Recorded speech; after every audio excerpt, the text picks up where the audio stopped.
तो भाई लोग कैसे हो। आज मैं आप लोग के सामने विचित्र चिड़िया का अगला भाग लेके आया हूँ। चलिए कहानी स्टार्ट करते हैं। इस किले में राक्षसों का राजा भीकासुर रहता है। तुम अंदर जाकर उसके अस्तबल से उस घोड़े को ले आओ, लेकिन एक बात का ध्यान रखना, उस घोड़े की लगाम नहीं उठाना, नहीं तो तुम फिर किसी संकट में फंस जाओगे। लेकिन मैं उस किले में कैसे जाऊंगा? वहाँ तो दरवाजे पर कई राक्षस पहरा दे रहे हैं। और तभी विचित्र राक्षस ने कुछ बुदबुदाते हुए हाथ उठाया और उसके हाथ में एक शीशी आ गई। यह लो, इस शीशी को दूर से ही उन राक्षसों के पास फेंक देना, इसके धुएं से वे सब बेहोश हो जाएंगे। विचित्र राक्षस से उस शीशी को लेकर सरयू किले के दरवाजे के सामने पहुंचा। फिर एक पेड़ के पीछे खड़े होकर उसने शीशी का ढक्कन खोलकर उनके पास फेंक दिया। शीशी की गिरते ही उसमें से नीले रंग का धुआं निकलने लगा। उस धुएं से सभी राक्षस बेहोश होकर गिर पड़े। उनके बीच से गुजरकर सरयू मजे से किले में चला गया। कुछ देर इधर उधर घूमता हुआ सरयू अस्तबल में पहुंच गया। अरे कितना सुंदर सुनहरी घोड़ा है, जल्दी से खोलकर इसे ले चलता हूँ, कहीं पहरेदारों की बेहोशी टूट ना जाए। और तभी दीवार पर लटकी लगाम को देखते ही सरयू विचित्र राक्षस की चेतावनी भूल गया।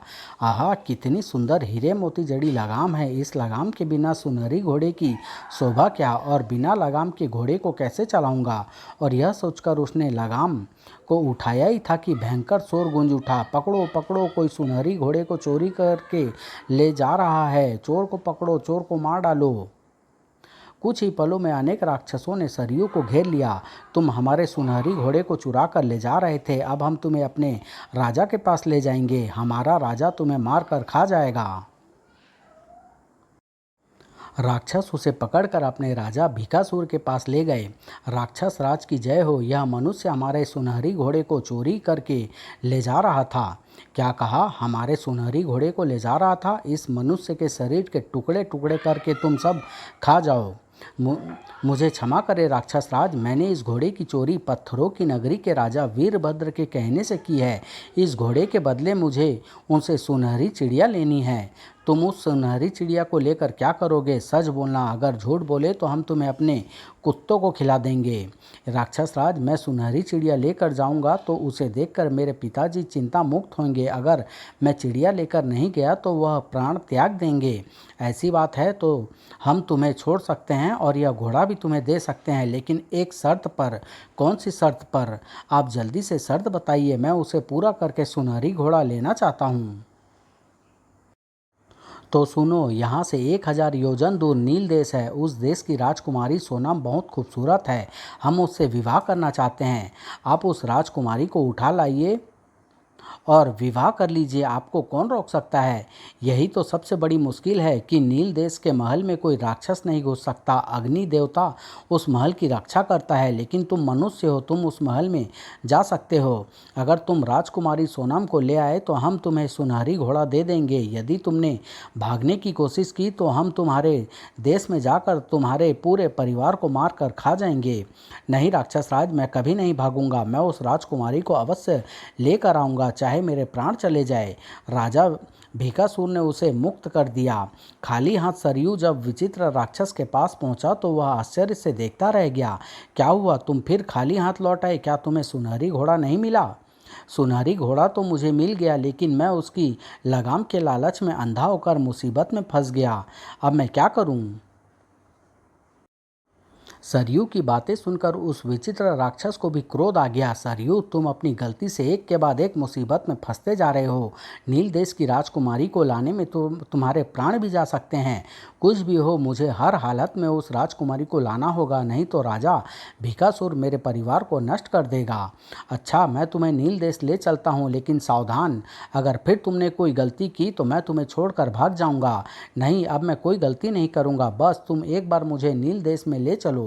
विचित्र राक्षस फिर एक बार सरयू को अपनी पीठ पर बैठाकर नील देश की ओर चल दिया। 1000 योजन की यात्रा करके जब वह नील देश में पहुंचा, सरयू, अब हम नील देश में पहुंच चुके हैं। मैं तुम्हें राजा के महल के पास उतार दूंगा। राजकुमारी को लेकर आना तुम्हारा काम है। ठीक है, तुम मुझे महल के पास तक पहुंचा दो।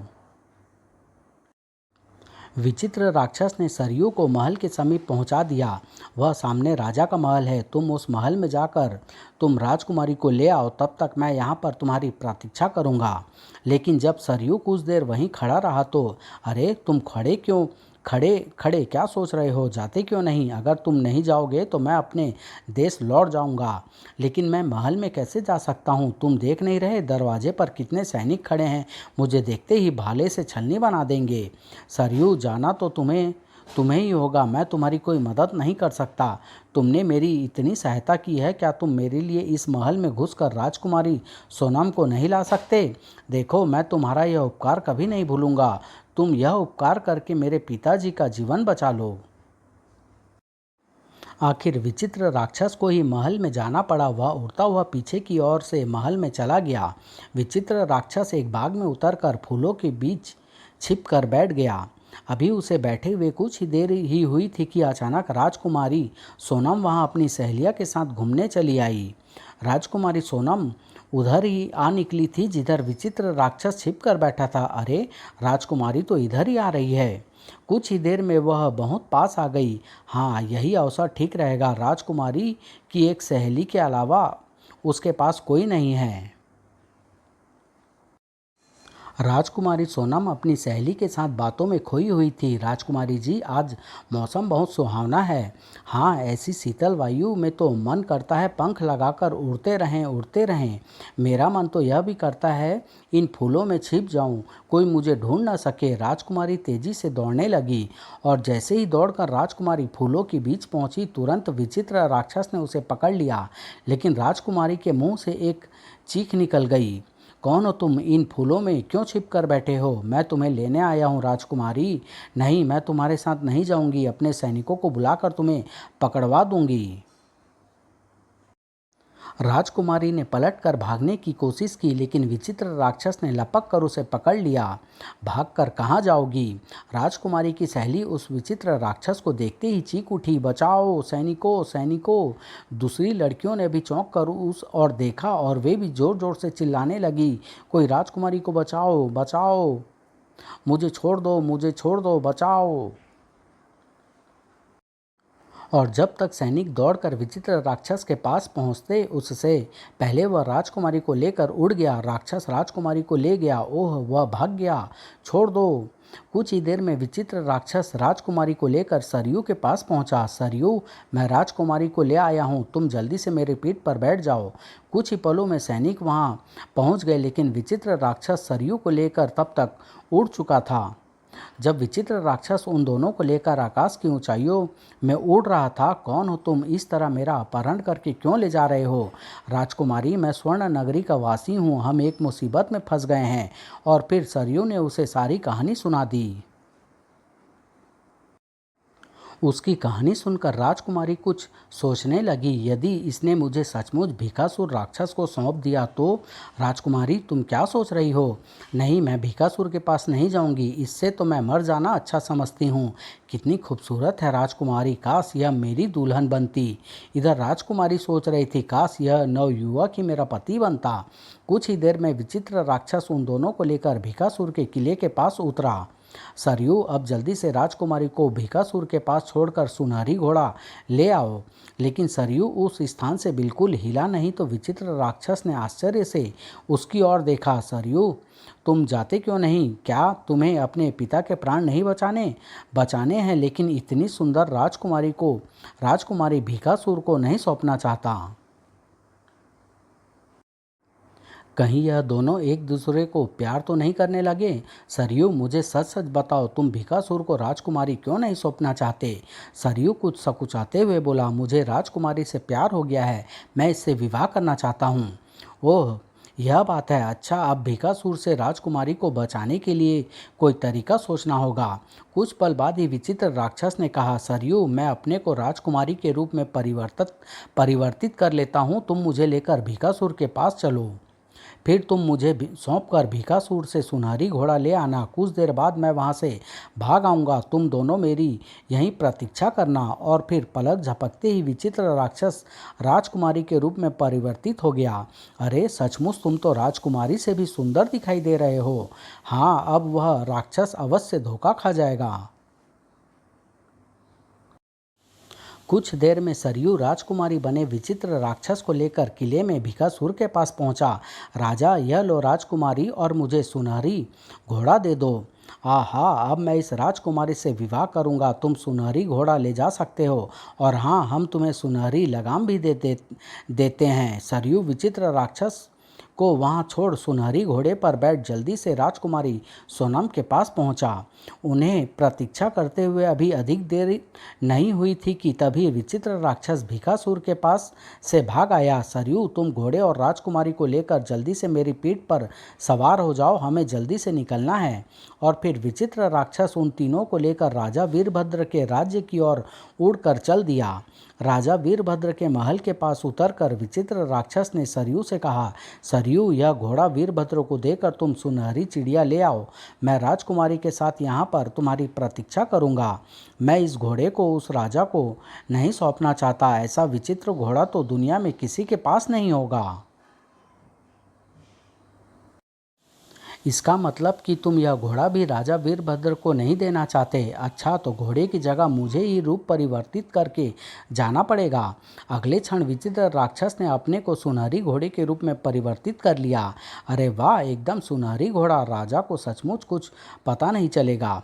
सरयू सुनहरी घोड़ा बने विचित्र राक्षस को लेकर महल में राजा वीरभद्र के पास पहुंचा। महाराज, मैं अपने वादे के अनुसार सुनहरी घोड़ा ले आया हूँ। आप मुझे जल्दी से सुनहरी चिड़िया दे दीजिए। आहा, ऐसा विचित्र घोड़ा किसी के पास नहीं होगा। यह लो सुनहरी चिड़िया, तुम इस पिंजरे को भी ले सकते हो। राजा से सुनहरी चिड़िया लेकर सरयू जल्दी से राजकुमारी के पास चल दिया। सरयू जब सुनहरी चिड़िया का पिंजरा लेकर राजकुमारी सोनम के पास पहुंचा तो वह बहुत खुश हुई। राजकुमारी, हम दोनों इस सुनहरी घोड़े पर बैठकर चलते हैं। थोड़ी देर में विचित्र राक्षस राजा को धोखा देकर भाग आएगा। फिर दोनों सुनहरी घोड़े पर सवार हो तेजी से चल पड़े। अभी वह अधिक दूर नहीं गए थे कि विचित्र राक्षस भी उनके पास पहुंच गया। सरयू, जल्दी से घोड़े सहित मेरी पीठ पर सवार हो जाओ, मैं तुम्हें पवन वेग से ले चलूँगा। अपनी पीठ पर सरयू और राजकुमारी को बैठाकर विचित्र राक्षस उस जगह पहुंचा जहां पहली बार सरयू मिला था। बस, अब मैं इससे आगे तुम्हें नहीं ले जा सकता। अब तुम सुनहरी घोड़े पर बैठकर जा सकते हो। लेकिन अभी सरयू कुछ कहता कि तभी एक विचित्र परिवर्तन हुआ। सबके देखते देखते विचित्र राक्षस एक सुंदर गंधर्व युवक में परिवर्तित हो गया। यह क्या, तुमने अपना रूप क्यों परिवर्तित कर लिया? मैंने अपना रूप परिवर्तित नहीं किया, बल्कि यह मेरा वास्तविक रूप है। मुझसे नाराज होकर एक सन्यासी ने यह शाप दिया था। तुम्हारी सहायता करने से आज वह शाप नष्ट हो गया है। मैं सचमुच गंधर्व हूँ। अब मैं अपने लोक में जा रहा हूँ। और यह कहता हुआ वह आकाश में उड़ गया। कुछ देर उसे आकाश में जाते देखने के बाद सरयू और राजकुमारी भी घोड़े पर सवार होकर चल दिए। कुछ दिनों की यात्रा के बाद सरयू स्वर्ण नगरी में पहुंच गया। सरयू को देखते ही सेठ जी के चेहरे पर खुशी बिखर गई। पिताजी, मैं आपके लिए उस सुनहरी चिड़िया को ले आया हूँ। सरयू, मेरे बेटे, तुम सुनहरी चिड़िया को ले आए, अब मैं ठीक हो जाऊँगा। लेकिन दूसरे क्षण सेठ जी ने चौंक कर देखा। सरयू, यह सुंदर लड़की कौन है? पिताजी, यह नील देश की राजकुमारी सोनम है। यह आपकी पुत्र वधू बनने के लिए मेरे साथ आई है। आहा, राजकुमारी मेरे घर की बहू बनेगी। कितनी सुंदर है। हाँ हाँ, क्यों नहीं, हम कल ही राजकुमारी से तुम्हारा विवाह करा देंगे। जय और किशन काफ़ी दिनों पहले ही घर लौट आए थे। जब उन्हें सरयू के लौट आने का पता चला तो वह दौड़े दौड़े वहाँ पहुँचे। सरयू भाई, तुम आ गए। तुम सुनहरी चिड़िया भी ले आए? पिताजी, सरयू एक सुनहरी घोड़ा भी लाया है।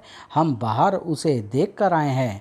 आहा, अब हमारे पास सुनहरी आम और चिड़िया के अलावा एक सुनहरी घोड़ा भी रहेगा। सरयू, हम तुमसे बहुत खुश हैं और सारी संपत्ति तुम्हें देते हैं। और फिर अगले दिन सरयू और राजकुमारी सोनम का विवाह खूब धूमधाम से कर दिया गया। लेकिन एक कोने में खड़े हुए जय और किशन पछता रहे थे। भैया, अगर हम सरयू को धोखा देने की कोशिश नहीं करते तो सरयू के साथ हमें भी बहुत लाभ होता। हाँ, तुम ठीक कह रहे हो भैया। समाप्त।